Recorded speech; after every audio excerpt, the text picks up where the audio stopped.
السلام علیکم۔ میں اس ویڈیو میں آپ کو بتاؤں گا اگر کسی چیز پر یا کسی جگہ پر نجاست یا گندگی لگ جائے اور وہ جگہ پھر سوکھ جائے یا کپڑا سوکھ جائے یا وہ چیز سوکھ جائے تو کیا وہ پاک ہو جائے گی؟ یہ بات یاد رکھیے گا۔ اگر تو کسی ایسی زمین پر یا فرش پر جیسے کوئی بچہ پیشاب کر دیتا ہے یا اس طرح کوئی اور نجاست یا گندگی کے چھینٹے لگ جاتے ہیں، اس طرح گندگی لگ جاتی ہے، تو اگر وہ سوکھ جائے اور سوکھ کر اس کا اثر بھی زائل ہو جائے، اثر بھی اس کا ختم ہو جائے، نشان بھی ختم ہو جائے، اس طرح کا اثر اس کا بالکل ختم ہو جائے، لگے ہی نہ کہ یہاں پر کہیں نجاست لگی تھی، کبھی لگی تھی، تو وہ جگہ پاک ہو جائے گی۔ اگرچہ اس کو بھی دھویا نہیں ہے، وہ خود بخود سوکھ گئی ہے اور سوکھ کے اس کا اثر جو تھا وہ ختم ہو گیا ہے، تو اب وہ جگہ پاک کے حکم نہیں ہوگی۔ اگر وہاں پر کوئی مصلی بچھا کے نماز بھی پڑھتا ہے تو نماز بھی اس کی ہو جائے گی، کیونکہ وہاں پر نجاست لگی تھی لیکن وہ سوکھنے کی وجہ سے یا جو بھی معاملہ ہوا تو اس کا اثر وہاں سے ختم ہو گیا ہے، تو وہ جگہ پاک کے حکم میں ہوگی، وہاں پر نماز پڑھ سکتے ہیں۔ دوسری بات یہ، اگر کپڑے پر نجاست کوئی لگ جاتی ہے، کپڑے پر اگر کوئی گندگی لگ جاتی ہے تو یہ بات یاد رکھیں، کپڑے پر اگر گندگی لگی تو وہ صرف سوکھنے کی وجہ سے پاک نہیں ہوگی، کیونکہ نجاست اور گندگی کپڑے کے اندر جذب ہو جاتی ہے، چلی جاتی ہے، تو اس کو کپڑے کو اگرچہ کپڑا سوکھ بھی جائے، اس پر نجاست گندگی پیشاب کے چھینٹے لگے تھے، پیشاب کے قطرے لگے تھے، یا پھر اس طرح منی مزی وغیرہ کوئی اس طرح کی چیز لگی تھی، خون لگا تھا، تو وہ اگر صرف سوکھ جائے تو اس کی وجہ سے وہ کپڑا پاک نہیں ہوگا، بلکہ اس کو اچھے طریقے سے دھونا ہی پڑے گا۔ اور دھونے کا ایک باقاعدہ طریقہ موجود ہے کہ یا تو آپ اس کو نل کے نیچے، ٹوٹی کے نیچے اتنی دیر تک کریں کہ وہ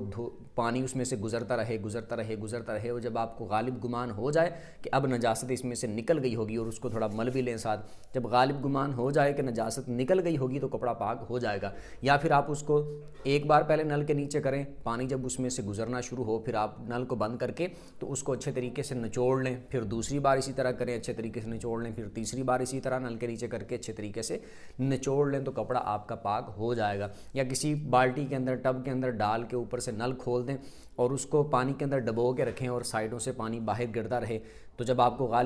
غالب گمان ہو جائے کہ اب جو نجاست ہوگی وہ نکل گئی ہوگی، خارج ہو گئی ہوگی، تو کپڑا آپ کا پاک ہو جائے گا۔ دوسری بات یہ کہ اگر کسی جگہ یا زمین پر اس طرح کی نجاست لگی ہو کہ جو ظاہر ہو، نظر آ رہی ہو کہ نجاست لگی، وہ سوکھ گئی ہے لیکن نظر آ رہی ہیں، وہ پیشاب کے چھینٹے قطرے، ان کے علاوہ کوئی نجاست سی گاڑی جیسے نجاست ہوتی ہے، گندگی ہوتی ہے، اس طرح کی کوئی تھی، تو وہ سوکھ بھی جائے تو وہ پاک نہیں ہوگی،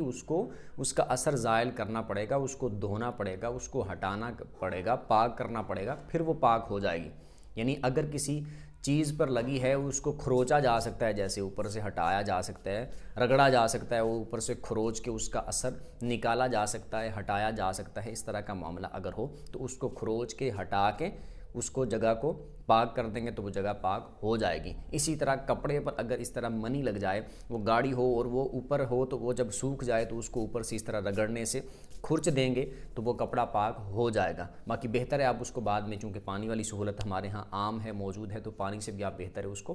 دھو لیں، یا پانی سے ہی آپ اس کو دھو کر پاک کر لیں۔ اور اکثر ایسا ہی ہوتا ہے کہ کھرچ کے پاک نہیں کرتا، پانی سے ہی دھویا جاتا ہے، یا پھر مکمل کپڑے کو دھو لیتے ہیں یا اتنے کپڑے کے حصے کو دھو لیتے ہیں۔ تو یہ اگر کسی جگہ پر لگی، اس کا بھی میں نے بتا دیا، کپڑوں پر لگی اس کا بھی بتا دیا، کسی ایسی چیز پر لگی ہو کہ اس کے اندر اگر جذب ہو جاتی ہو تو پھر اس کو دھونا ضروری ہے، اس کے اندر سے اس کو پاک کرنا ضروری ہوگا، دھونا پڑے گا اگر وہ دھونے کے قابل چیز ہے۔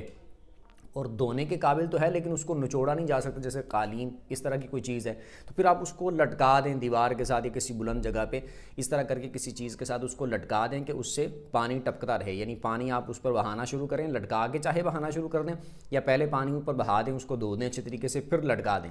یا پھر لٹکا دیں اور پھر اس پر پانی ڈالنا شروع کریں، تو وہ نکلتا جائے گا پانی جو ہوگا اس میں سے، تو نجاست بھی اس طرح اس کے ساتھ خارج ہوتی جائے گی۔ اس طرح اچھے طریقے سے اس کو آپ دھو لیں تو وہ پاک ہو جائے گا۔ اور اگر کوئی ایسی چیز ہے کہ جس کے اندر نجاست جذب نہیں ہوتی تو پھر اس کو ایک بار ہی ایسے کر کے اوپر سے دھو لیا اچھے طریقے سے تو وہ پاک ہو جائے گا۔ جیسے زمین کا میں نے بتا دیا کہ اب زمین پر اگر نجاست لگی تھی، وہ اس طرح کی نجاست تھی جیسے لیکوڈ ہوتا ہے پانی کی طرح کی، تو وہ لگی ہے تو اس کا اثر بالکل ختم ہو گیا